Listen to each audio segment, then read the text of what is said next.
হে everyone, আসসালামু আলাইকুম।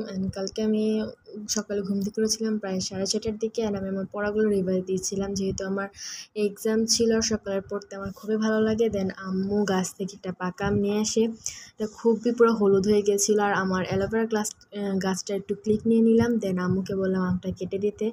আম্মু আমটা কাটছিল, আর আমটা এতই হলুদ হয়েছিল, পুরোটা পেকে গিয়েছিল এবং খুবই মিষ্টি ছিল। আম সবারই একটা পছন্দের ফলের তালিকায় রয়েছে। আর আমটা বাসার সবাই অনেক তৃপ্তি ভরে খেয়েছে, আর আমটা অনেক মিষ্টি ছিল।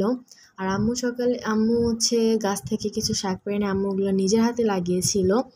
আর আকাশটা খুবই মেঘলা মেঘলা ছিল, খুবই ভালো লাগছিল। আমাদের ছাদ বাগানে কিছু আম আমরা এগুলো ধরেছিল যেহেতু, আর শীত আসছে সেহেতু গোলাপ ফুলও ফুটেছিল।